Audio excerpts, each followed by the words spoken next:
Hi guys, welcome back to my channel. So today I wanted to do a update video on how my pregnancy has gone this far. I'm now in my 28th week, so I'm officially in my third trimester, but I wanted to do a video on how my second trimester has been, what symptoms I've had and how I've been feeling. I did do one of these videos for my first trimester and I did it in my pregnancy announcement video, which I'll leave up at the top here. My first trimester felt like it went by straight away, and that's probably because I missed the first month of the first trimester, didn't realise I was pregnant. And people don't realise they're pregnant until after their first or second month of pregnancy, so they've already missed quite a large chunk of that trimester. This trimester though, you're in it for the full 3 trimesters, so it does feel like it's a lot longer. But now that I've got to the end of the trimester, I feel like I've not got much long to go at all, only 3 months, only 12 weeks to go, soon to be 11 weeks, and it's just going to fly by. It's really exciting but scary at the same time. My life is about to change completely in the next 3 months and I'm going to have a lot more responsibility.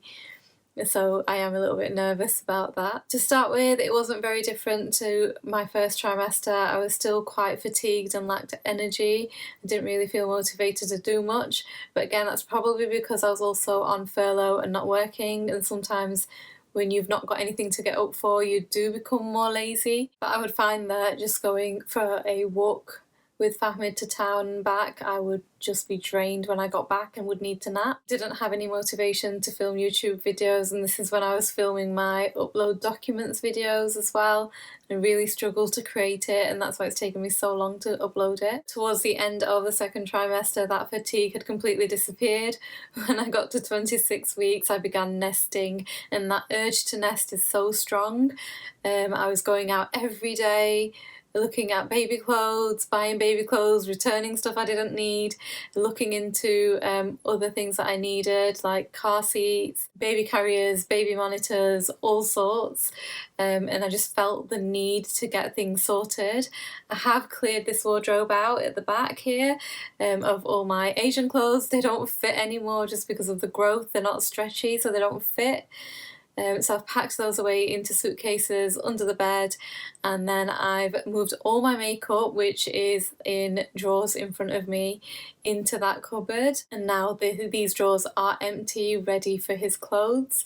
So I've bought his clothes. I've got a baby haul video coming up. Again, I'll leave it linked up here once it's uploaded, so you can click on that and watch that. I've bought just basics for now, and I'll add to it once he's here. My brother has also given me a lot of stuff to borrow that he used for my niece, so that was really helpful. Now I just feel like I'm a bit more ready, a bit more prepared for his arrival. We've also bought a new car as well, ready for his arrival, just because I was driving a Fiat 500, which is a 3-door car. It's tiny, the boot's small. Once the pram's in there, there's not going to be much else that fits in there. It's also a 4-seat car, so we could only take one other passenger if we were to go anywhere, so I decided to upgrade and get a bigger car. Fahmid's car is a Toyota Yaris, a 2008 model, so the boot in there is smaller than the Fiat. It is a 5-door, so we can get a car seat in and out easy, but I just feel like with the boot space we need something different. We've gone for a Volkswagen Golf, and it is a lot bigger. There's so much more boot space. The back seats are quite spacious. So yeah, really happy with that purchase. Yeah, it just seems all go, go, go now with preparing for his arrival. In terms of my appetite, I have noticed that at the beginning of the trimester, it was a day of where I was really hungry, and then the next day I wasn't at all. And I started to develop some cravings. I don't know if that's what I should call them, but it's not like I need to have a certain food item now. I would think about that item and over and over and over until I'm able to eat it. And the biggest craving has been for ice lollies and slush puppies, especially the ice blast ones. I've been really enjoying those. My appetite for chocolate has now come back as well, and I've been eating a lot of chocolate recently, and also my appetite has increased a lot recently. I am constantly hungry, and I'm always eating, so again that's just probably baby wanting to grow. That's all that happens now. Baby's completely developed, he just needs to grow some fat. So that's why I think I'm getting hungrier and hungrier, just so that he could put on the weight as well. I have put on weight everywhere. I've put on weight on my thighs, I've put on weight on my arms. I just feel a lot bigger. Of course in my face you can see it as well. When I compare it to my old videos, you can definitely see that I've put on the weight.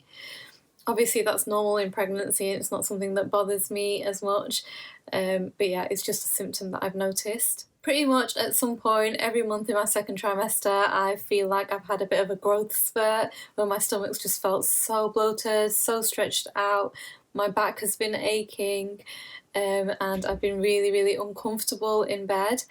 I've just felt like I've needed to sleep sat up, because sometimes when I sleep on my sides my ribs hurt, they start to ache. So yeah, sleeping in an upright position is a little bit more comfortable, and I have had to sleep on the sofa a couple of times. I was definitely considering getting a pregnancy pillow, but I just don't like to have anything under the stomach. So that just wouldn't work for me. I can't use a pillow under there, I just don't like the feeling of it. I have found a more comfortable way to sleep now. I've put 2 duvets down to sleep on top of, and that seems to be helping a lot. I'm so happy that I discovered that. I don't know how it came about, I just thought I'd try it one day and it worked, and it's still working for me to this day. I don't know if it will for much longer, but I'm going to keep using it until I get uncomfortable again. So it might just be a case that my mattress is just a little bit too hard, that it's causing me some issues, but since those duvets have gone down and I've been sleeping on top of them, I've been a lot more comfortable. I mean, I do still wake up quite a few times a night just to go to the toilet or just to roll over. It's starting to become a little bit more difficult to roll over as well as I'm getting bigger. And something else that I've noticed, and you've probably noticed now already, is that I'm finding it more difficult to breathe and get through a full sentence without having to take a deep breath in, and that's probably because everything has moved up now. My stomach's a lot bigger, so yeah, my lungs are probably a little bit more squashed. It also takes me a lot longer to get somewhere. I'm starting to waddle to places.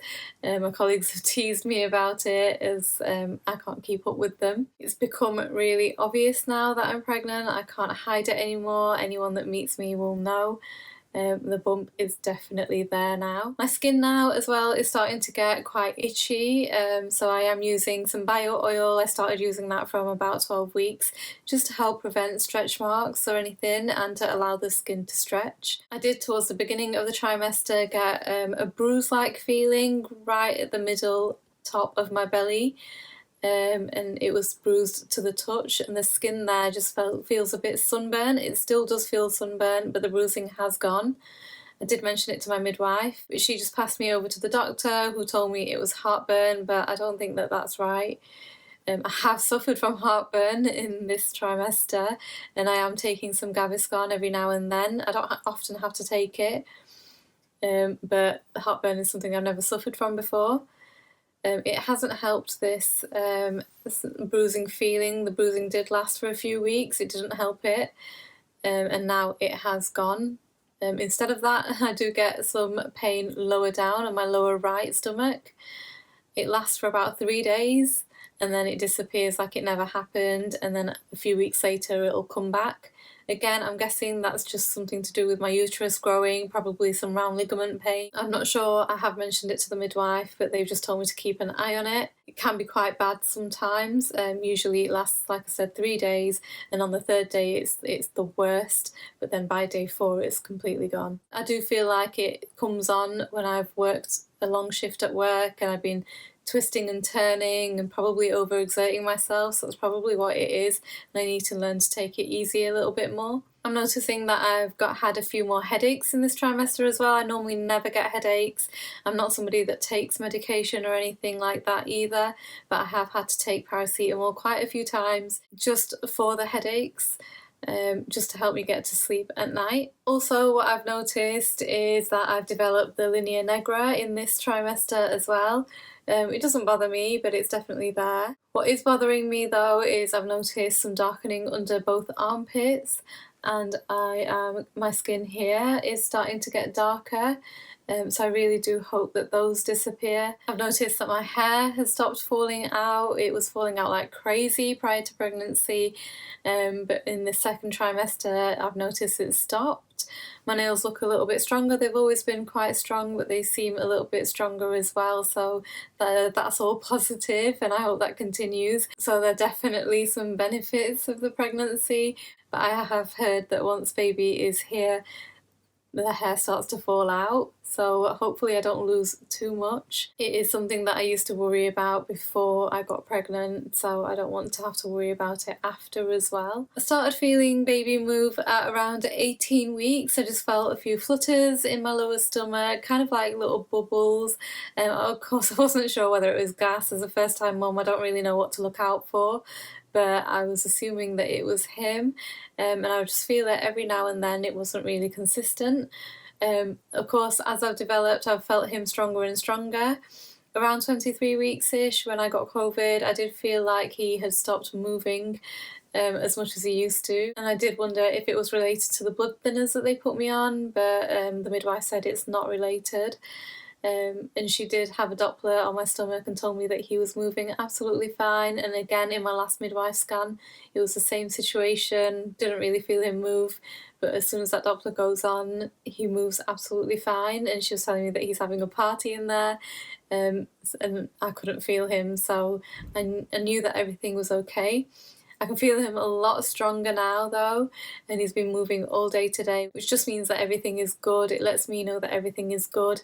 They do say to start counting kicks when you get to 28 weeks, so I've not had to really do it today because I've felt him all day, so that's been a really good sign. But the midwife did say if ever I feel that way that I need to call them straight away. Also, while I've been taking the blood thinners, I did have a bit of a scare, I did have a bit of a bleed, and I called triage straight away, and they asked me to go into the hospital and kept me in overnight. I just think it's because your body can't form clots, so what I would normally experience as spotting probably looked a lot worse.